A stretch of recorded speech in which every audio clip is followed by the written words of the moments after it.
Okay, moving on. A quote fake name unquote asked on one of Jen's SBOAR posts, which are still appearing every Tuesday, are they not? They are. And she's really, really busy these days. So it's like we will count ourselves fortunate that there hasn't been a single skip week. Well, so somebody else sent me an email saying, "Hey, Jen's having a tough time of it right now, and she might have to back out." And I went, "Okay, I mean." So I sent her an email saying, "Hey, if life's getting too tough and you got to drop it, that's fine. Just let me know because I can take over.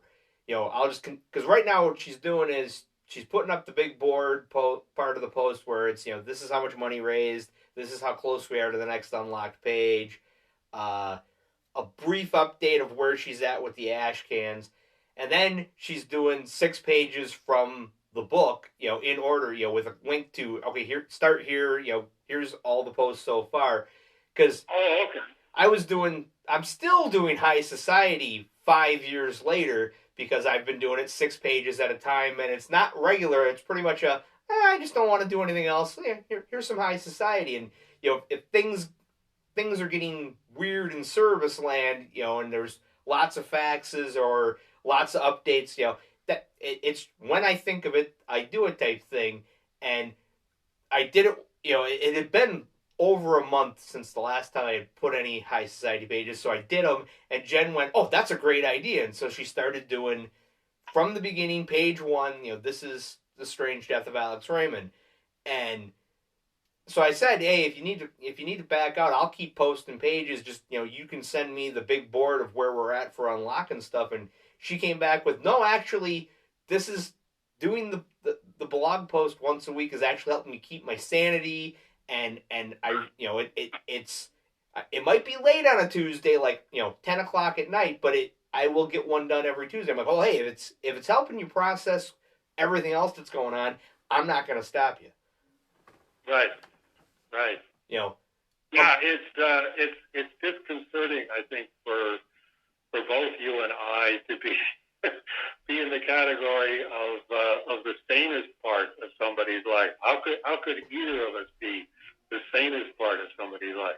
Well, and that's, I mean, a muck as therapy is one of those things of I'm not gonna knock it because apparently it's working for her. I wouldn't recommend it to anybody.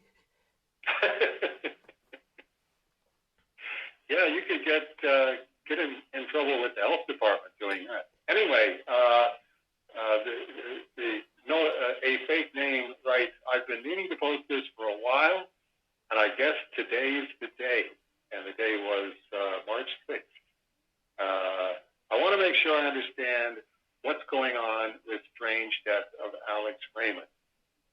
1, at some point during Glamourpuss, Dave began telling the story of strange death, the last issue ending with the car in mid-accident.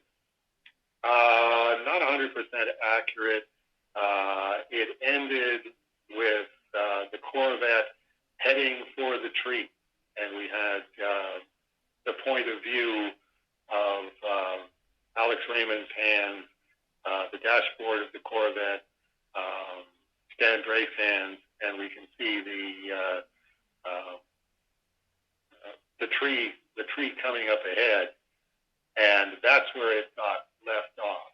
So it's not really mid-accident. Mid-accident is a whole other can of worms entirely, and it's going to be fun.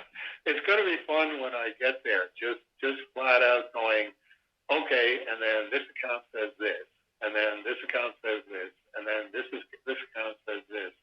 These are all taking place probably in the span of about a second and a half to 2 seconds.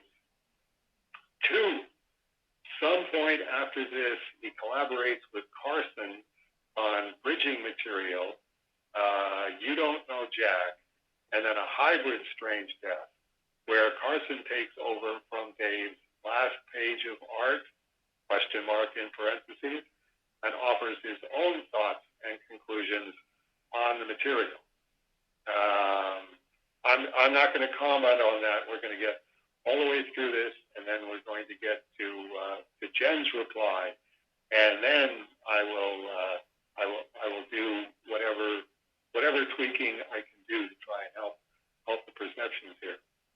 3, further, after the Dave's wrist heals and he is able to resume drawing and is currently working on Strange Death once more. Yes. 4, is this version Dave is working on going to pick up from where his work ended and Carson's began in the Living the Line edition? Or is it picking up after the Dave/Carson book or some other variation? 5, Dave's goal is to eventually finish Strange Death, which encompasses his comic art metaphysics theory. I'll interrupt that to go. It doesn't really encompass it. It's a manifestation of it. The comic art metaphysics theory is the overarching concern, and Strange Death is something enacted within it. And is a very involved project with no projected end goal in sight. Though he continues working on it, and you, Jen, do your best to promote it so Dave has the financial cushion to work on it. Art auctions, the service spin-off promotions, etc., are all to keep the bills paid and Dave able to work on Strange Death. Right? Am I missing anything? Is this it? Where is the version you've been sharing pages from start, from where Carson took over to finish the Living the Line edition, or at some other point? A fake name. To which Jen replied, too long, didn't read version. Yes, yes, yes, some other variation. Yes, no, yes, page 253. And then points out, I actually cover all of this in excruciating detail in the notes from the interim head of SDOAR division that will be in the giant-sized ash cans. After Glamour Puss ended, Dave decided to publish the Strange Death of Alex Raymond comic book with IDW, the first several issues which are found complete with covers within the Living the Line edition.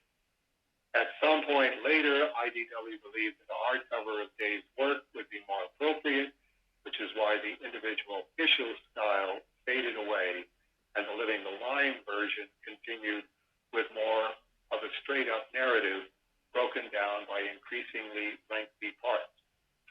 Then Dave's wrist gave out, and he tried out several artists to continue the artwork. Carson won the sweepstakes. I want to put one in quotation marks. But when the California Test fundraising edition failed to generate much in the way of sales, Dave decided the whole venture was doomed to failure. Carson convinced Dave to allow him to publish via Living the Line, and after several mishaps, the hardcover was released to critical acclaim, but so-so sales from Dave's perspective. After receiving funds from several patrons, Dave continued with his work to pick up after the pages that Carson had printed in blue ink. Therefore, giant-sized ashcan number 0 will reprint the 21 blue pages using Dave's mock-ups, Dave's original mock-ups, and effectively pick up the story from page 253 of the hardcover. Giant-sized ashcan number 1 will begin the process of printing the new pages Dave has mocked up or drawn and pick up directly after those 21 pages. And yes, at some point, Dave's wrist and modified drawing motion allowed him to continue drawing, hence the shift from mock-ups to drawn pages. What the end product is, beyond the ashcans, is DVD, to be decided. To quote Dave, as Ted Kennedy might say, we'll drive off that bridge when we come to it. Makes sense? She concludes with a question mark. At which point you interject But Dave, is Jen's response accurate? Is there something she missed? Is there an end in sight for the strange death of Alex Raymond? What was the last page you finished? How far are you on the page you're working on now? What's the risk warm-up project you're working on the off day? What's the Rosh limit on questions for this? Okay, where's my notes here? I did the notes on. Okay, if you got a copy of Strange Death of Alex Raymond at home and you want to run and get it now, that might be a good idea. Just put us on pause and come back, and I will say, okay, my last drawn page in the book where I wrote all of the text, all of the copy, and did all of the drawing was page 207. After that, the wrist went south, so I mocked up pages 208 to 251, where I wrote them and composed the pictures, but didn't draw the pictures. I just said, okay, here, this image from Rip Kirby, this face of Ward Green, this face of Margaret Mitchell, this is the number of panels, excuse me, on this page. Here's where they go. So it was a roadmap for Carson. So that was 208 to 251, which Carson drew. You could put drew in quotation marks depending on how you describe drawing, where I believe that he printed out my mock-ups as blue lines, where everything that I had done was in non-repro blue, and I think he did it on the printer that he owned, which I think was part of the idea of doing those pages in blue in his pages. Was okay. This is how I knew these pages, and basically took it over the goal line. Here's exactly what Dave wanted the pages to look like, and here's me doing my best Dave Sim, my best Alex Raymond, my best Al Williamson, my best photorealism style, turning these into comic pages. And at that point, yeah, definitely it was, this is Strange Death of Alex Raymond is to me a very, very important, centrally important creative work that I'm going to do my level best to finish, but as a what is this in your life as people understand lives, a way too expensive and way too time-consuming hobby. At which point I basically told Carson that was the situation. I couldn't see any percentage in continuing to mock up pages and sending them to Carson, and then Carson turning them into finished pages, because there was just no way that it was going to make money. It was an obscenely expensive, obscenely time-consuming hobby that has completely consumed my life, but that's fine. This is trying to get better at photorealism and not having to do Batman or Spider-Man or The Flash or something. This is all real people in real situations. It just doesn't get any better than this for me. But in terms of the amount of time that Carson was putting in on it, with, a very, very strong level of interest on his part, but not it doesn't matter how completely pointless this becomes in the conventional sense for me. I'm going to keep doing it. But I think it makes more sense at this point for me to just do mock-ups as I can get to them, and then just put them in a stack, and then somewhere 25 years, 50 years, 75 years after I'm dead, if a new photorealism person comes along who goes, I want to do this. I want to be the new Carson Grubaugh. It's like, fine. So, go ahead. They're available in the Service Archive. Eddie Kana or Eddie Kana's successor can provide them for you. You can print out your own blue lines and you can do your own inking on it. Or you can do it on a computer. This is as far as Dave Sim got, either all the way to the end or 2-page 807 or 925 or whatever it was. And if you want to be the person or one of the people that actually draws these, go ahead and then make them available. Everybody knows what the mock-ups look like, and they might go, I'd take another career trajectory if I were you. Or these aren't bad, but I wouldn't buy a book of your version of Strange Death of Alex Raymond. Trying to keep it as open as possible. That collided head on with Carson wanting his work published. If he put in this much time working on Strange Death of Alex Raymond,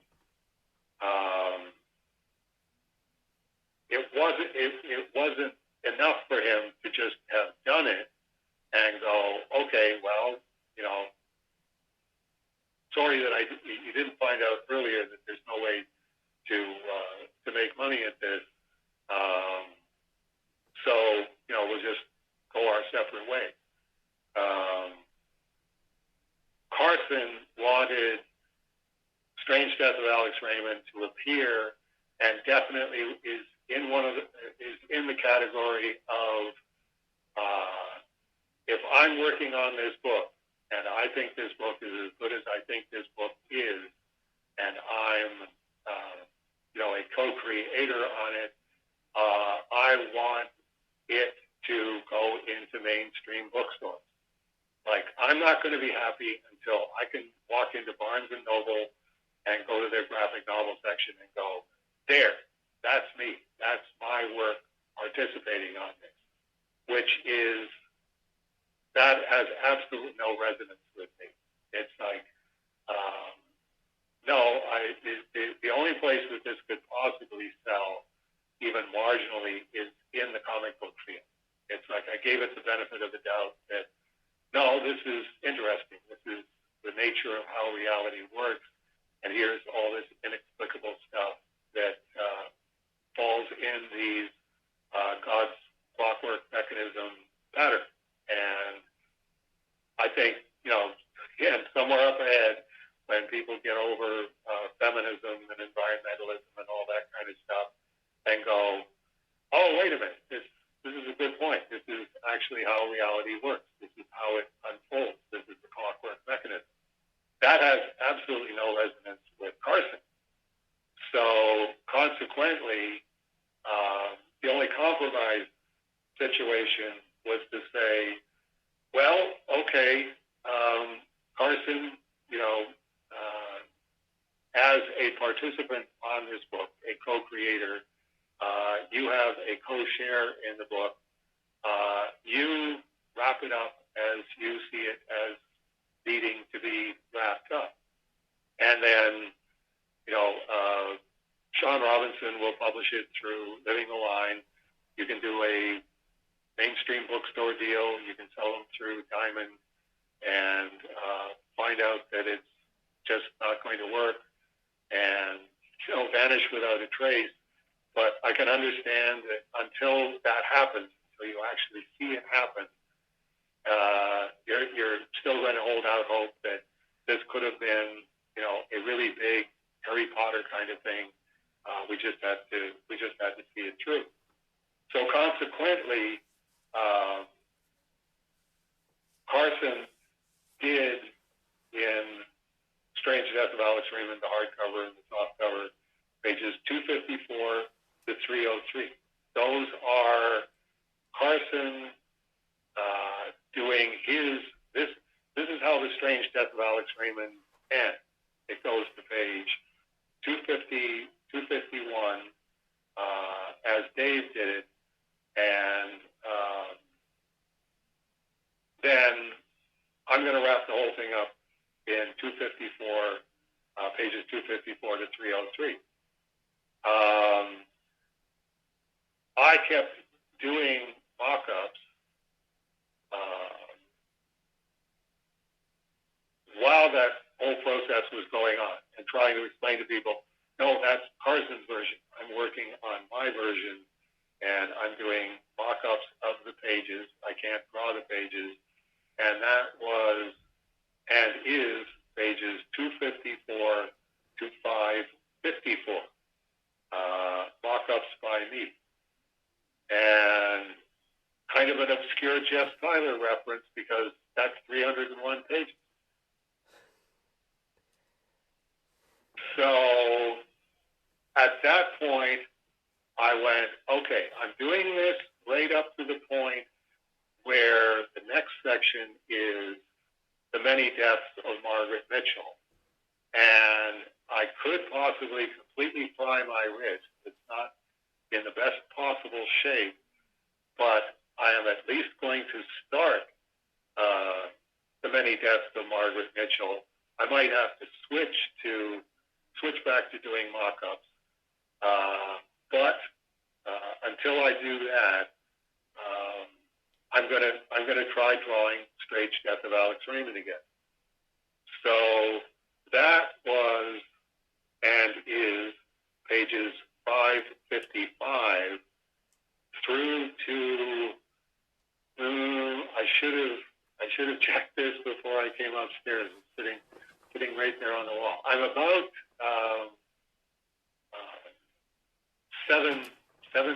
8 pages into the next section. So very gratifying, mission accomplished. I actually did the many deaths of Margaret Mitchell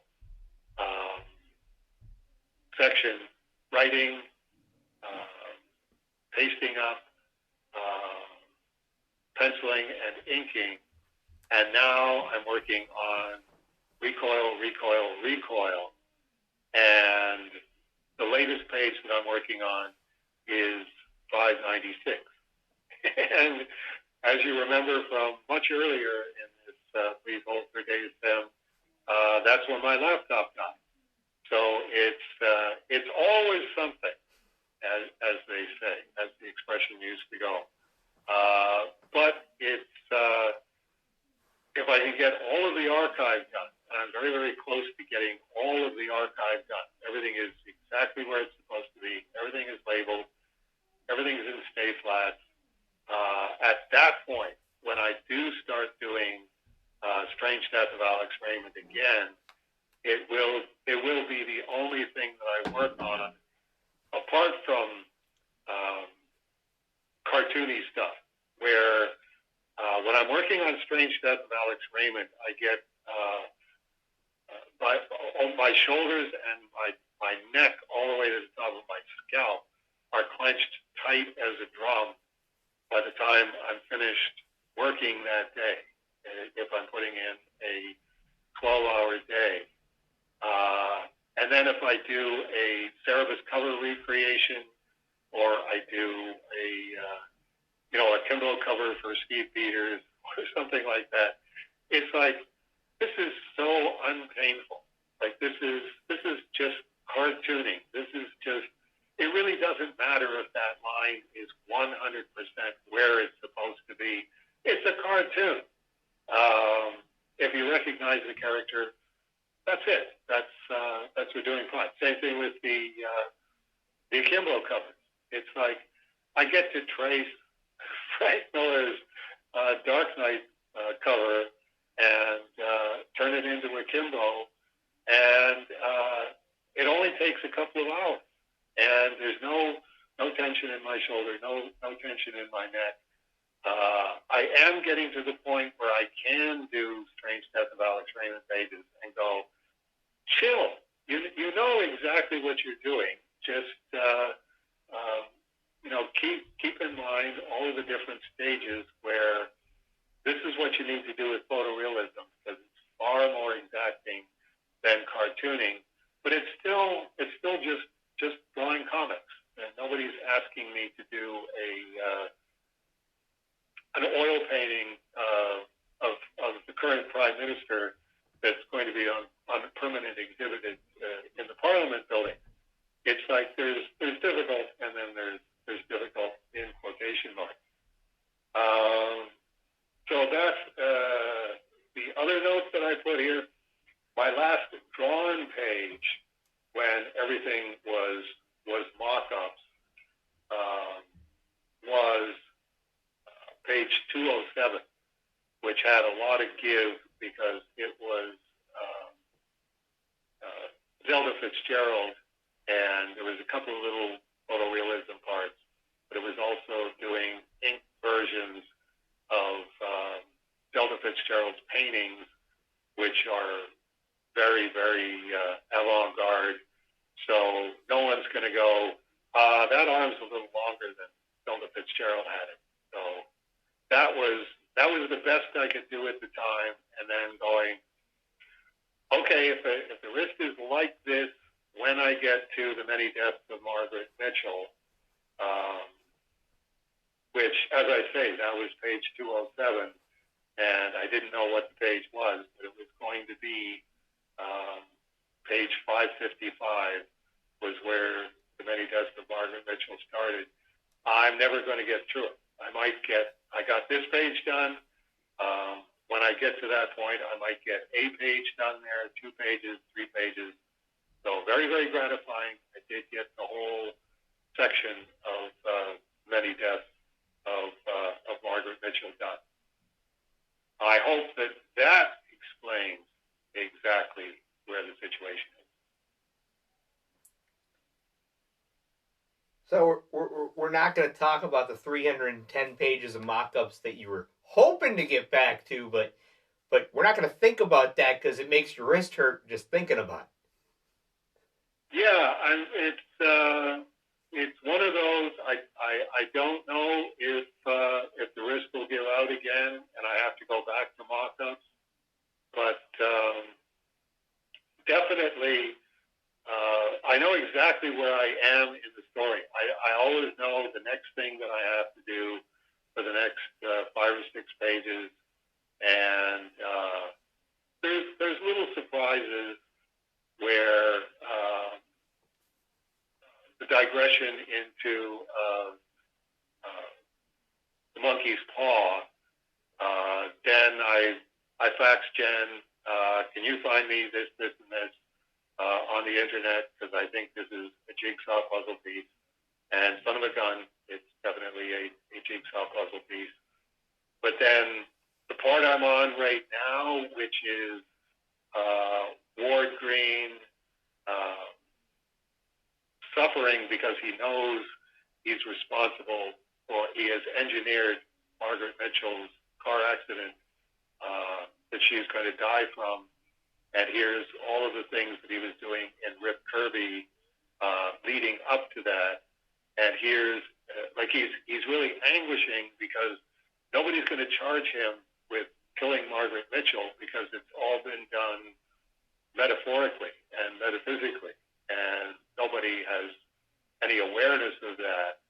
So, but at the same time, he has to live as if he doesn't know that he just killed Margaret Mitchell.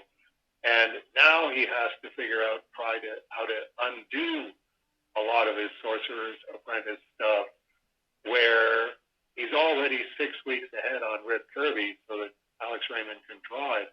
And he has to go, I got to change this. I've got to undo this. I've got to undo this other thing. And he had a little less than a biblical 7 years. He gave it a game try, and it's going to be very interesting to document. But you can't undo something like that. That's done with a capital D, which is a lot of what I'm trying to document. Look, this is how reality works. This occurs everywhere. This is what newspaper obituaries are about. This is what headlines are about. This is about what goes viral on the internet. It's all God's clockwork mechanism, and it's snakes and ladders. Whether it's you individually or you as a municipal community or a state community or your country or your political persuasion, whether you're on the left or you're the right, it's all just unfolding in snakes and ladders patterns everywhere. And I think if I can persuade people to look at things that way and recognize that that's what it is, we're going to be able to make progress. But we're still in this 6,000-7,000 year epoch cycle of going, why the hell did that happen? Why the hell did that happen? Well, if you look at the pattern of it, who was engaged, where they were, whether they were a snake person or a ladder person, that'll tell you why that happened and why there's probably a better way to do all of these things. Okay.